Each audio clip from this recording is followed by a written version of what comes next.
I'm Gary Kenton, and this is a great return for me to Greensboro Community Television, GCTV.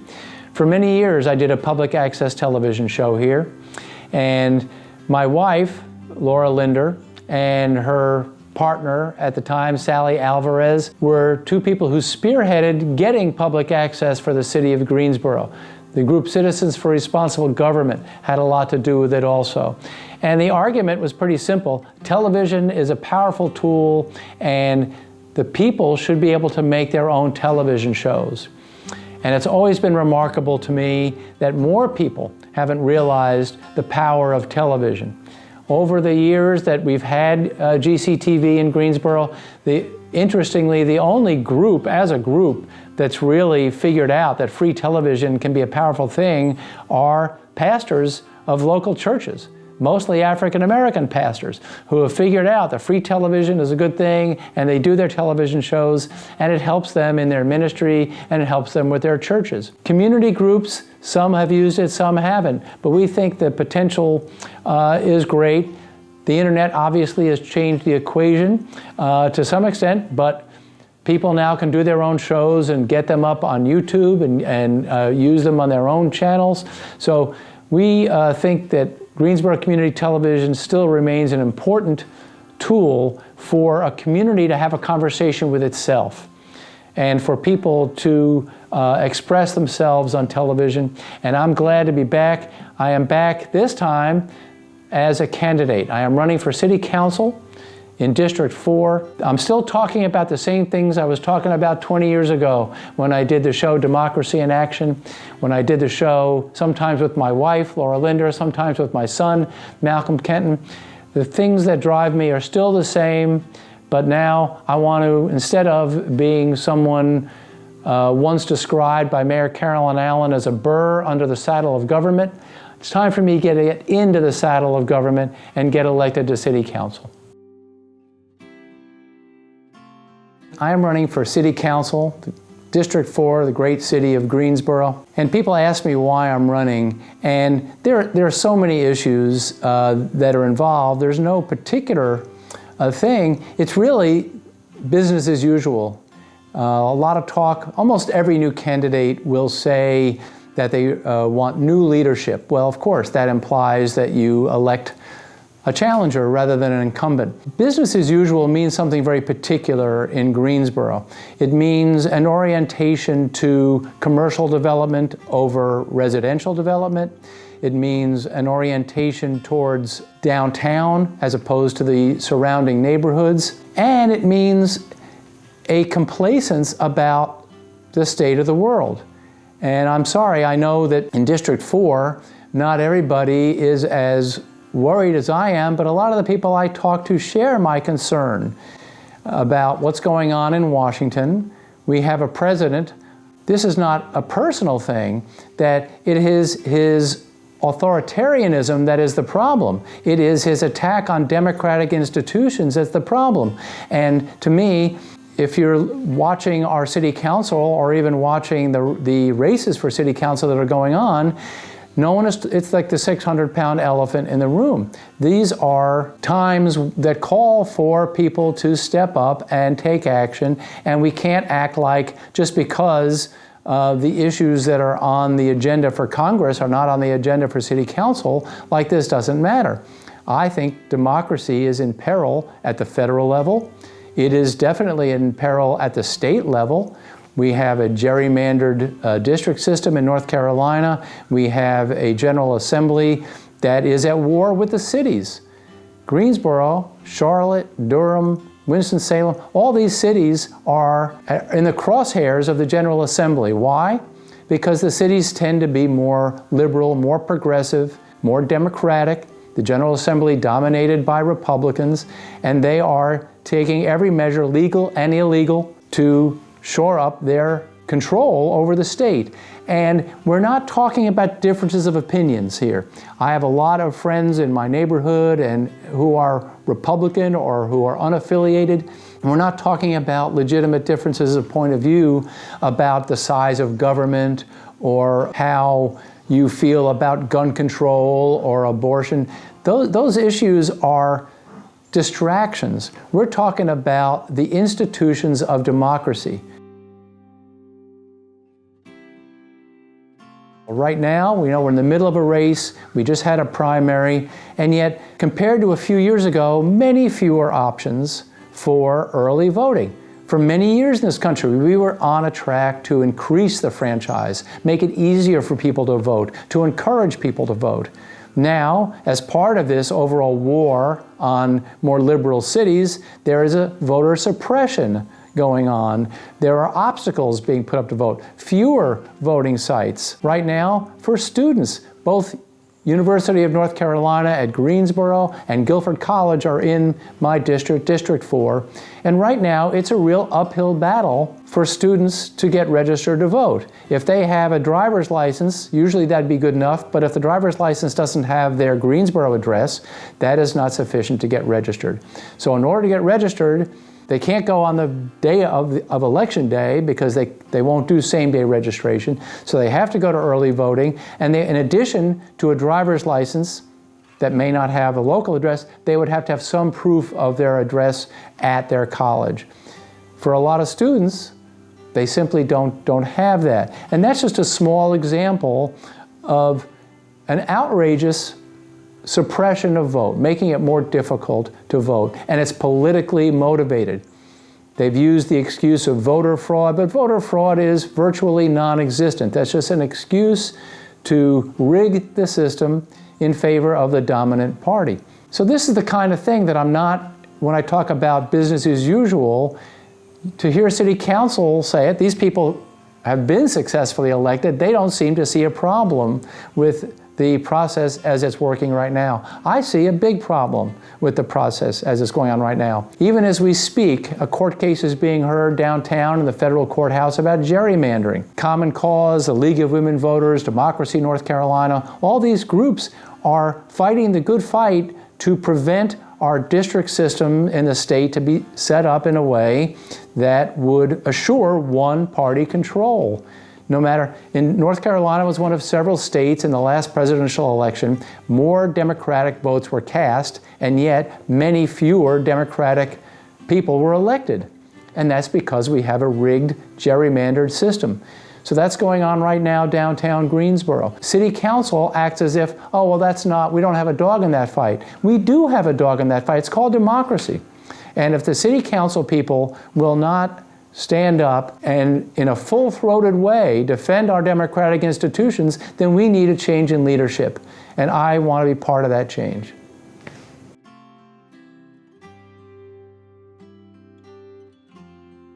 Recently, the League of Women Voters held two events in Greensboro, and it was called, What Does the City Council Do and Why Should I Care and Vote? Great events designed to convince, first of all, educate students to get them interested in municipal government. It's difficult. I remember a long time ago, but I remember being in college, and I was very engaged politically, but municipal government, I was not very mindful about that. So I understand that's a difficult thing.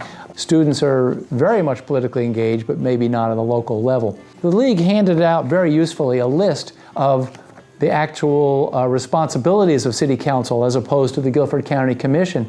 And there are items on there, police and fire, libraries, parks, zoning ordinances, housing, street maintenance, water and sewer, waste and recycling, so on and so forth. So there's a lot that City Council is responsible for.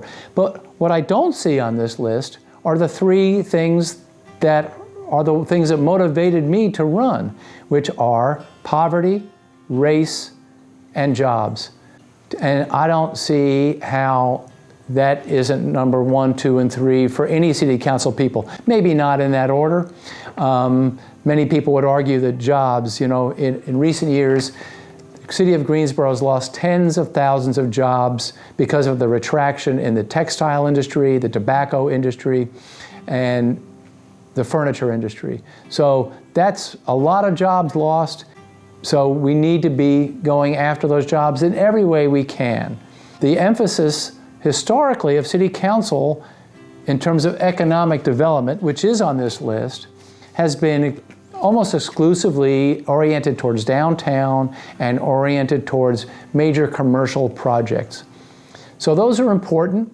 The mega site that the City Council is supporting has the potential to bring in a larger business that could bring in quite a lot of jobs.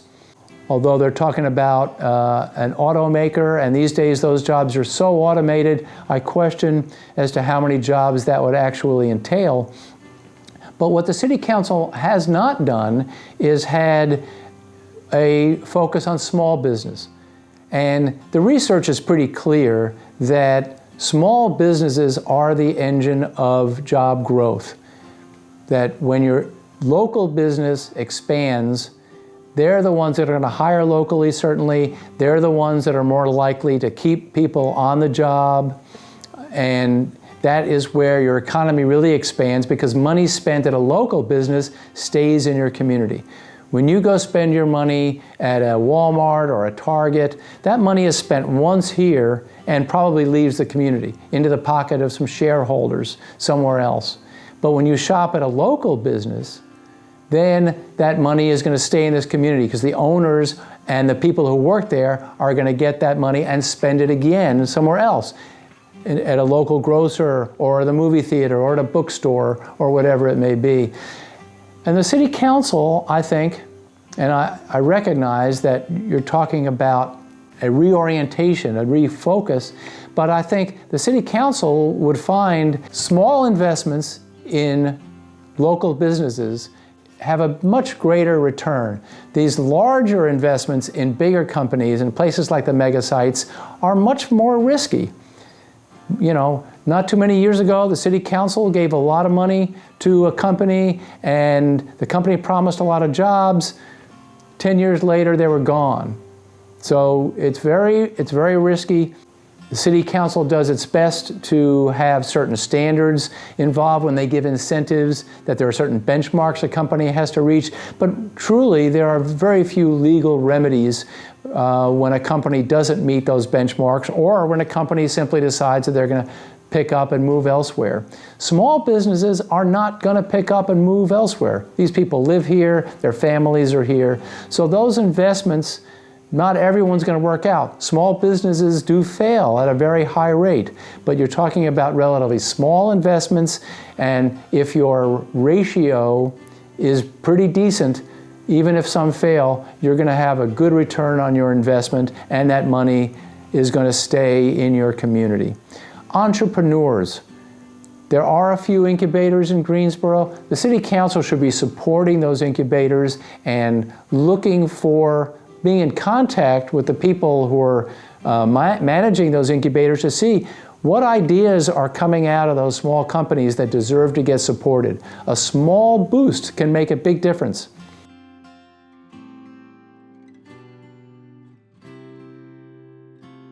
A little over 20 years ago, I started a paper recycling business in Greensboro. It was called Paper Route.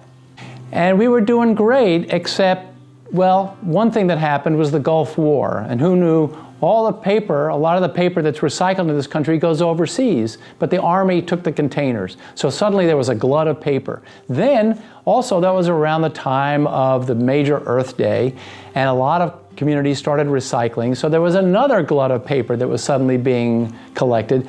So anyway, the prices plummeted.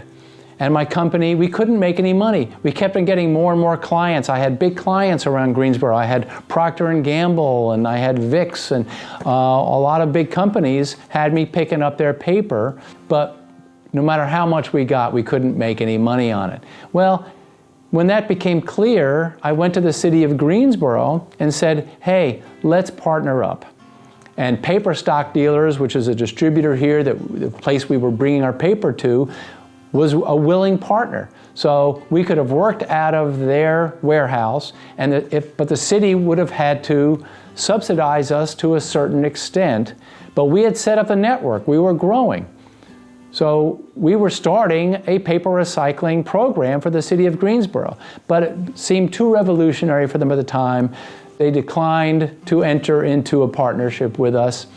And P.S., my business went out of business, and maybe 5, 6 years later, Greensboro started its own paper recycling business. So years were lost, and the program could have been much bigger. The point here is that that kind of investment at the proper moment in the life of a small business could not only make the difference to that small business and to that family that's running that business and to the employees of that business, but could make a difference in the service that's being provided by that business.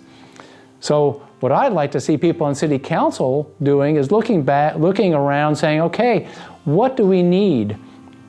What could be done? I mean, I know on a small scale, the Forge has been doing that. Welders, we know that welders are needed in Greensboro. And Michelle Kennedy, a candidate for the at-large seat on the City Council, has been talking about matching homeless people with training to be welders because there's a need for that job. Well, that's the kind of thing that the City Council can be looking at. Where are the skills needed? What are the services that are needed? Can we find some local entrepreneur that wants to seize this opportunity, and is there a way for the city to support that? That's the kind of economic development that I don't see going on, and that I think the city of Greensboro could do much more of.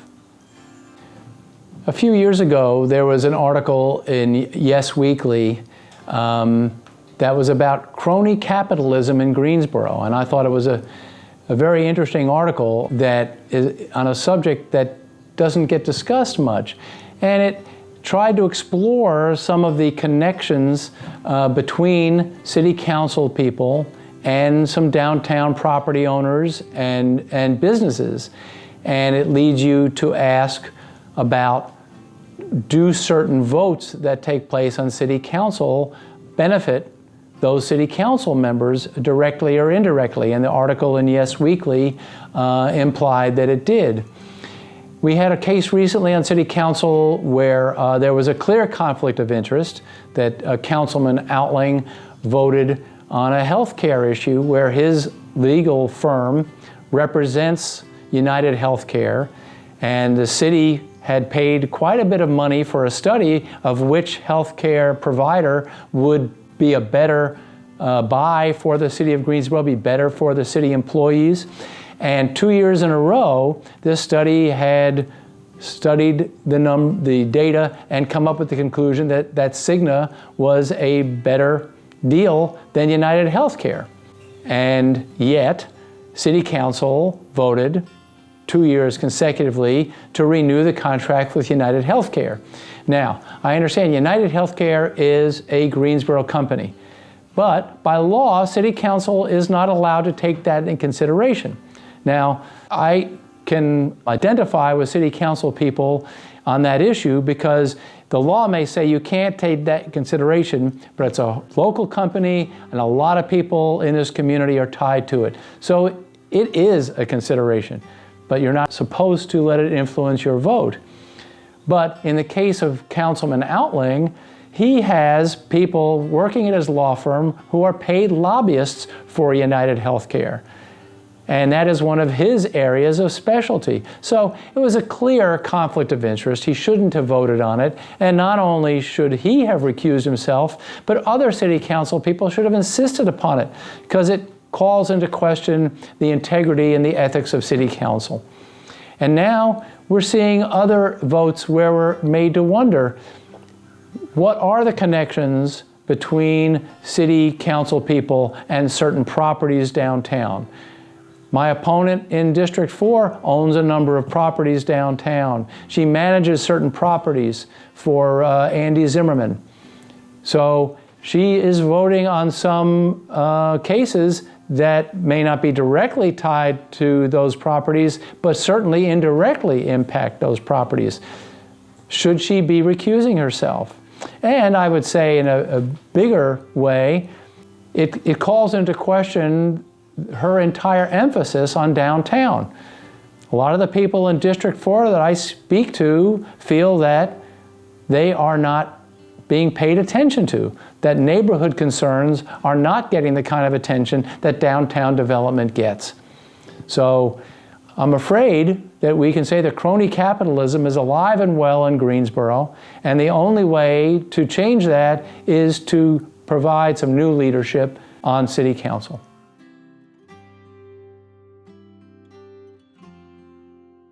I've been spending a lot of time walking around the district, talking to people who live here. And what I've found is that the concerns are pretty universal everywhere.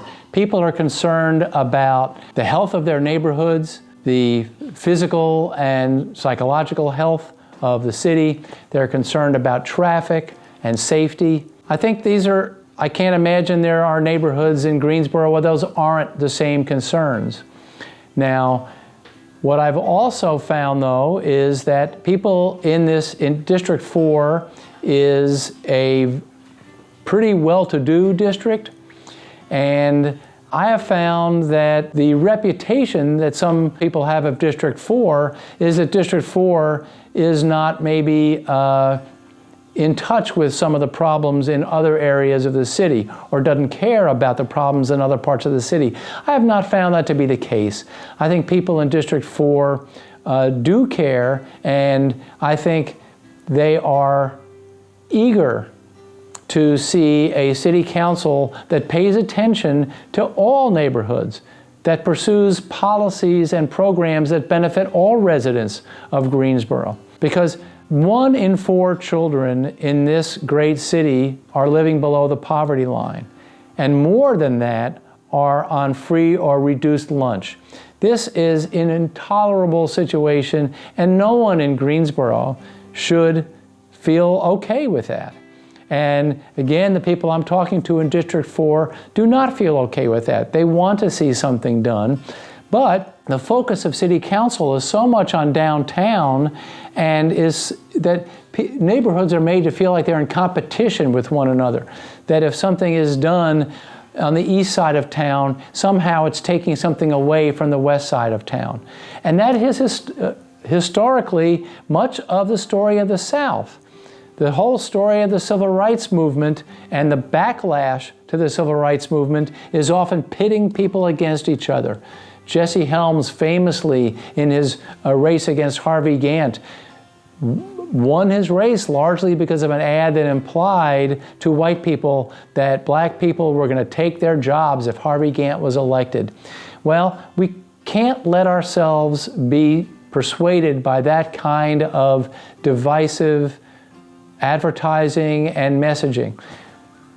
Greensboro is a great city, and is a greater city when we all pull together. And if people believe that their enclaves, their neighborhoods are somehow okay because they're not directly experiencing some of the difficulties of other neighborhoods, I think they're wrong.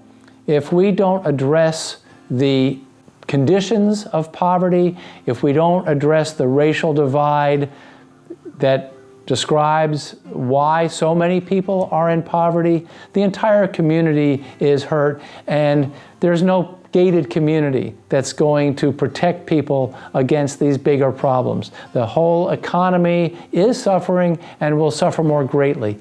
When we pull together, the whole city can rise, and the whole city will benefit, and people can take pride in the fact that Greensboro is living up to the values that it professes.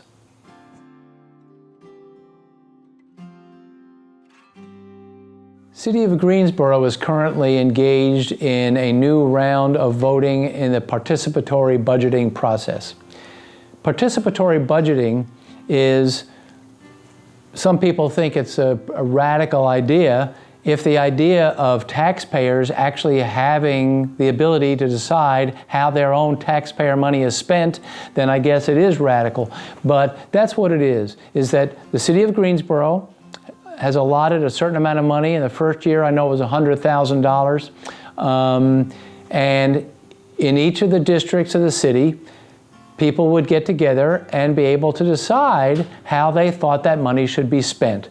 Various projects were proposed. People got to look and study those proposals, whether it was building a new a bus stop that could be covered so that people don't have to be out in the rain for buses, whether it's new playground equipment for certain neighborhoods, whether it was repairing sidewalks or other things. Many projects were put forward.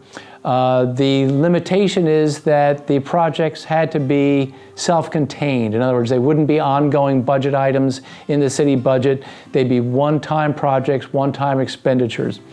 But people have been participating in it, and it is such a pure form of democracy. And budgets have usually been one area where city council people are reluctant to give up any of that authority. That's probably the main power that city council people have, is that annual budget process where they have to submit a budget. By North Carolina state law, it has to be a balanced budget. But by allowing communities to have more say in how that money is spent, I think the city council is showing great faith in the people of Greensboro. The way we do, I've heard people say, oh, you can't let people decide how that money is going to be spent. Important things will get neglected. Frivolous things will get done. I don't think that's true any more than we allow our neighbors to serve on juries, and we don't see juries going crazy and delivering nonsensical verdicts. I think we trust the jury system. I've sat on a number of juries and always found people to act responsibly in that situation. I think allowing taxpayers to have a greater say in their city budget is a great responsibility, but it's a big move in the right direction, and I hope that grows and that a bigger and bigger portion of the budget can be determined by the citizens.